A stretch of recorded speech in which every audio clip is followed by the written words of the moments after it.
Do you think that that trend you pinpointed earlier, you mentioned that your own adopted parents at the end of that cycle, right? So you exited the foster care system, you were Hmm. formally adopted. They were not a Hmm. foster family, right? That was a separate No, family. So no, how no, did no. that Yeah, work? yeah. It was interesting. So I was in my final foster home, and yeah, this my foster mom at that time. She told me, hey, this new family, they want to adopt you.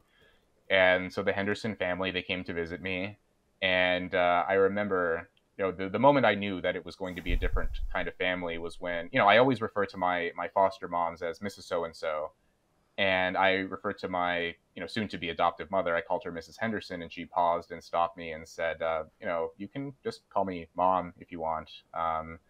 And I'd never called any, in my memory, I'm sure Uh-huh. maybe I called my birth mother mom at some point, but in my memory at least, I'd never called anyone mom. Hmm. And that was when I realized, like, oh, like I have a real family now. And so, they visited me, we got along. Probably from the adult perspective, there was a lot of paperwork and a lot of hoops to jump through. But from my perspective, it was just, hey, this family came, we got along.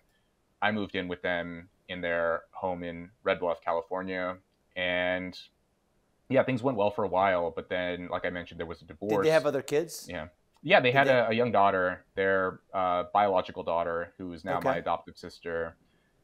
We're still close, and I talk about the kind of the salutary effects of that relationship. My sister and me, we're still close, and there And was this divorce in the family, and my adoptive father stopped speaking with me hmm. after the divorce, and so that was, I was 9 years old by this point. And so, the series of being taken from my mother, never knowing my father, all the foster homes, then I'm adopted, and then I lose this relationship with my adoptive father.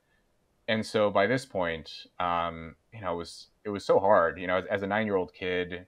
Now I'm with a single mom, and my mom is struggling to make ends meet. She's working overtime to pay the bills, and I was a latchkey kid by this point, so I did what a lot of 9-year-old boys do when there's not a lot of supervision at home, and I was this angry kind of kid, and so I just hung out with all the other 9, 10-year-old boys in the neighborhood who also had single moms or families that were fragmented and unable or unwilling to properly monitor what they were up to. So by this point at 9 years old, we were smoking cigarettes, smoking weed, At 9 years old.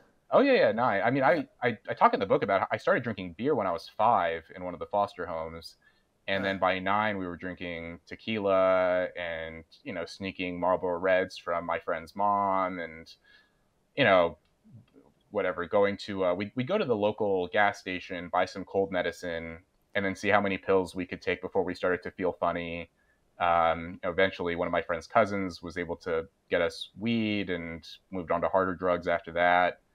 And yeah, it's in a way, all this sounds a little bit wild, but in a way I'm lucky because this was just before meth really became pervasive in these kind of rural Yeah. communities in California. Now if you visit Red Bluff, you see a lot of sort of sunken cheeks and the whole sort of meth look. Meth wasn't, I mean, it was around, but not like it is now. So I never got into that. Yeah. It's a heartrending story to hear. I mean, just as a parent myself, it's a part of, I mean, there's so many kids that go through the foster care system. Actually, you probably have the numbers. How many kids in America do go through the foster care system? So it's something on the order of 400,000 at any given moment. 400,000 at a given moment. 400,000. Wow. Yeah. And I just saw this report in NPR that the number of foster kids has roughly doubled since the year 2000. And the reason seems to be primarily due to drug use, like drug abuse, I guess. The opioid crisis, I mentioned meth, and a lot of other sort of substance abuse issues. So that usually is the reason why kids enter the system, is because of substance abuse from the family. I mean, like, just plainly, a lot of these kids were already raised by single moms. A lot of them weren't in contact with their fathers, or sort of tenuous relationships, similar to my case. And then the mother gets strung out on drugs. Occasionally, there's issues of mental illness, but oftentimes the mental illness of the mother is brought on by heavy drug use. And so it really is, seems to be the increase in the last couple of decades. Primarily drugs seem to be responsible for that.